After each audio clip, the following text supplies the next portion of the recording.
नमस्कार, मैं निधि मिश्रा और आप देख रहे हैं 4 PM। जैसा कि आप सभी जानते हैं कि 18वीं विधानसभा का पहला बजट सत्र सामने आ चुका है। जी हाँ, योगी आदित्यनाथ ने जिस तरह का बजट बनाया है उस सबके हिस्से में यानी कि सबकी झोली में कुछ ना कुछ आया है, सबको कुछ ना कुछ फ़ायदा हुआ है, ऐसा मुख्यमंत्री योगी आदित्यनाथ का कहना है। लेकिन वहीं पर नेता प्रतिपक्ष बने हुए हैं अखिलेश यादव लगातार भारतीय जनता पार्टी पर हमलावर हैं, विपक्ष की बड़ी मजबूत भूमिका निभा रहे हैं, लगातार अपने बयानों को लेकर और पलटवार को लेकर सुर्खियों में हैं। जिस तरह से विधानसभा में हमने उनका गुस्सा देखा और जिस तरह से हमने जो तस्वीरें देखी कि जो नाराज़गी है, सवाल पूछने का जो अंदाज़ है विपक्ष के तौर पर, वो काफ़ी उनका हमलावर रहा। उसके बाद क्योंकि उन्होंने बजट को लेकर कई सारे बयानबाजी की है और बजट को लेकर कहा है कि भाई देखिए, महंगाई और बेरोजगारी पर कोई तरीके का बजट और किसी को कोई फ़ायदा नहीं मिलेगा। कैसे कहा है, क्या कुछ कहा है, छोटी सी झलक दिखाते हैं आपको। जिस सरकार ने लैपटॉप में नौजवानों को धोखा दिया हो, जिस सरकार ने स्मार्टफोन में धोखा सरकार को दिया हो, उस सरकार से क्या उम्मीद करेंगे आप। मैंने आपसे कहा है, ये छठा बजट है और सब कुछ घटा है इसमें,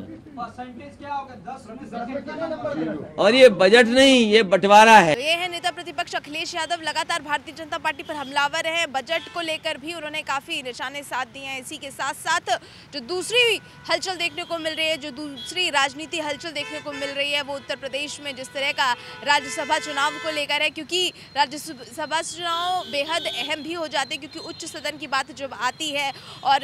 जिस तरह से जो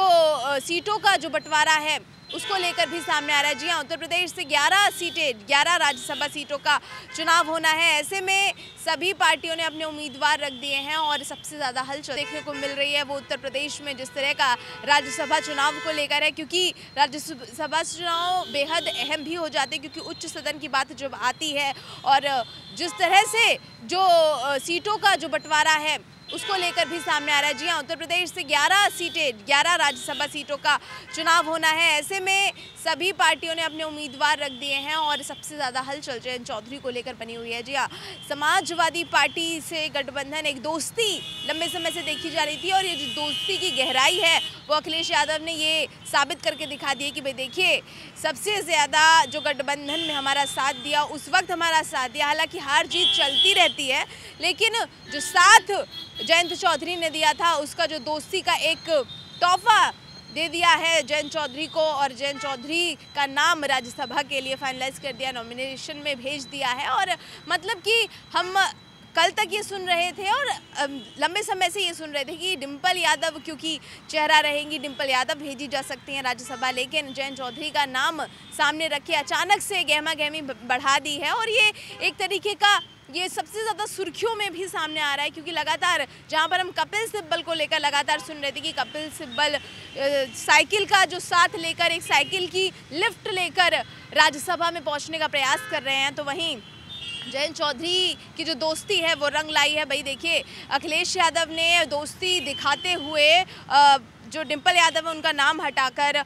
जयंत चौधरी का नाम सामने रख दिया, यानी कि उनको पूरा जो भरोसा है वो जयंत चौधरी पर है। देखिए भाई कि आपने हमारा साथ दिया तो हम आपका साथ इस तरह नहीं छोड़ेंगे बीच में, और नाम फाइनलाइज कर दिए। लेकिन उसको लेकर जो कपिल सिब्बल को लेकर लगातार हलचल तेज़ है, जहां पर कई राजनीतिक कयास लगाए जा रहे हैं कि हो सकता है कि राज्यसभा में राष्ट्रपति के निर्वाचन के लिए उनको सामने रखा जाए, या फिर राष्ट्रपति का जब निर्वाचन होगा तब उनकी एक अहम भूमिका निभाई जा सकती है। और हो भी क्यों ना, क्योंकि लंबे समय से कद्दावर नेता रहे हैं, बड़े नेता रहे हैं कांग्रेस पार्टी में, और ये भी देखा गया है कि जो उनकी जो तथ्य रखने की जो शैली है, जो उनके तथ्य रखने की जो तरीका है, वो बड़ा अनोखा होता है, क्योंकि सुप्रीम कोर्ट में एक अच्छे और बड़े अधिवक्ता रहे हैं। और एक तरीके का अखिलेश यादव ने एक तोहफा भी समझ सकते हैं कि कपिल सिब्बल को दे दिया। आजम खां को जेल से रिहा कराने में कपिल सिब्बल की महत्वपूर्ण भूमिका रही है, ये तो सबके सामने है, जग जाहिर है। ऐसे में जो तोहफा दिया है, क्योंकि निर्दलीय उनको जाना है लेकिन सहारा किसी न किसी का चाहिए था, तो लिफ्ट दे दी है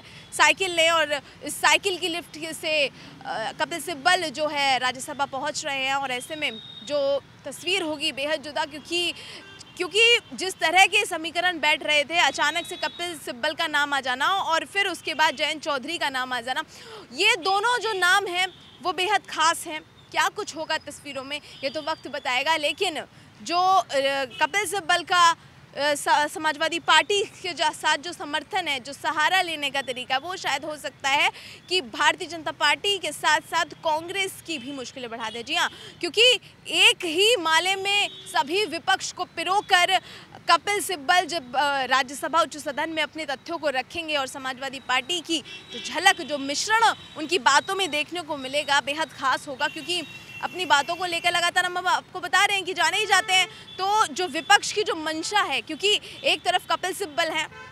कांग्रेस से हटकर आएंगे, ठीक है, उसके बाद अगर भारतीय जनता पार्टी की देखा जाए तो विपक्ष में बैठी हुई, तो ऐसे में कांग्रेस के लिए बड़ी मुश्किल होने वाली है कि जहां कपिल सिब्बल का साथ नहीं देंगे तो भारतीय जनता पार्टी विपक्ष में, और भारतीय जनता पार्टी का साथ नहीं देंगे तो कपिल सिब्बल, क्योंकि नाराजगी चल रही है। ऐसे में बड़ा ही रोचक ट्वीट हम आपको दिखा दें कि जहाँ पर जितिन प्रसाद लगातार, क्योंकि जितिन प्रसाद कांग्रेस के अच्छे नेता रहे हैं, बड़े नेता रहे हैं, और जब वो उस समय ले जाएं कि जब वो बीजेपी में शामिल हो रहे थे तो यही कपिल सिब्बल ने उन पर तंज कसा था कि प्रसाद को लेकर तंज कसा था। ऐसे में जितेंद्र प्रसाद ने भी अब वही ट्वीट पे रीट्वीट कर दिया। जी हाँ, सोशल मीडिया एक ऐसा प्लेटफॉर्म हो गया है कि जहाँ पर अगर आप अपनी बात रखते हैं तो भाई भूल ही नहीं जाती है, क्योंकि वो दौर निकल चुका जब समाचार पत्रों में अपनी बात, अपने बयानबाजी लिखकर आती थी तो समाचार पत्र को रख लिया जाता था और समाचार पत्र खो जाया करते थे। लेकिन क्योंकि सोशल मीडिया का ज़माना है, टेक्नोलॉजी अगर जहां पर अच्छा काम करती है वहां पर कुछ ना कुछ गलत भी कर जाती है, और ऐसे में जितेंद्र प्रसाद ने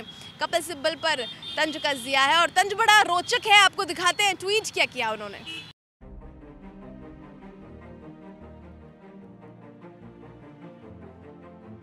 तो जितेंद्र प्रसाद ने कपिल सिब्बल पर तंज कस दिए कि भाई प्रसाद आपको कैसा लगा, क्योंकि भारतीय जनता पार्टी में जब जितेंद्र प्रसाद गए थे तो यही कपिल सिब्बल ने बड़े तंज कसे थे उन पर। लेकिन क्या तस्वीर होती है, क्योंकि राजनीति में संभावनाओं चलती रहती हैं, संभावनाएं कैसी होती हैं, क्योंकि जो खेल है वो इसी तरह का खेल है जहाँ पर जिसको ज़्यादा फ़ायदा वहाँ पर उसकी उतनी पहुँच, चाहे वो फिर, क्योंकि राजनीति में अगर कोई दोस्त नहीं होता तो कोई दुश्मन भी नहीं होता। जी हाँ, ये तो साबित लगातार क्योंकि हो भी रहा है, और 2024 की जिस तरह से गणना की जा रही है और भारतीय जनता पार्टी जिस तरह से 2024 में सामने आएगी वो भी देखना बेहद अहम होगा, क्योंकि जिस तरह से विधानसभा में जो जीत दर्ज की है, जो रिकॉर्ड बनाया है, वो बेहद अहम रहा, और 2024 में लोकसभा चुनाव में इस 2024 को जीतना भी भारतीय जनता पार्टी के लिए एक प्रतिष्ठा की बात हो जाएगी। लेकिन इस बार क्योंकि सभी पार्टियां, सभी विपक्षी दल पहले से तैयारी कर रहे हैं, क्योंकि भारतीय जनता पार्टी की क्या कार्यशैली रही है, क्या रणनीति रही है, उसे तोड़ने के लिए तमाम तरीके की योजनाएं, तमाम तरीके की मीटिंग सामने आ रही है, और लगातार एक के बाद एक जो नए नए आंकड़े हैं, नई नई योजनाएं हैं, सभी पार्टियों के सामने आ रही है। ऐसे में जो गहमा गहमी है राजनीति में वो तो चलती रहेगी, और उत्तर प्रदेश में क्योंकि सबसे ज़रूरी हो जाता है, क्योंकि सबसे ज़्यादा लोकसभा सीटों वाला प्रदेश है, और आजमगढ़ क्योंकि सबसे अहम है, आजमगढ़ का चुनाव भी देखना बेहद ज़रूरी है, जहां पर डिम्पल यादव को राज्यसभा से हटा दिया गया है, तो वहीं डिम्पल यादव का जो नाम है लोकसभा में भी सामने रखा गया। लोकसभा, कौन सी लोकसभा सीट, वो भी हम आपको बता दें कि आजमगढ़ सीट से, क्योंकि अखिलेश यादव सांसद रहे हैं और विधायकी के लिए उन्होंने सांसदी पद से इस्तीफा दिया था। ऐसे में डिम्पल यादव अगर आजमगढ़ से सांसदी लड़ती हैं, उपचुनाव के दौरान उनकी जीत होती है, ऐसे में डिम्पल यादव किस तरह सामने आएंगी और क्या कुछ रंग लाएगा, क्योंकि आजमगढ़ समाजवादी पार्टी के लिए बेहद ज़रूरी है। ऐसे में भारतीय जनता पार्टी सेंधमारी करने की कोशिश कर रही है, लेकिन कोशिश किस तरह होती है, क्या कुछ होता है, ये सब आप देखेंगे सिर्फ और सिर्फ 4 PM पर। मैं निधि मिश्रा, नमस्कार।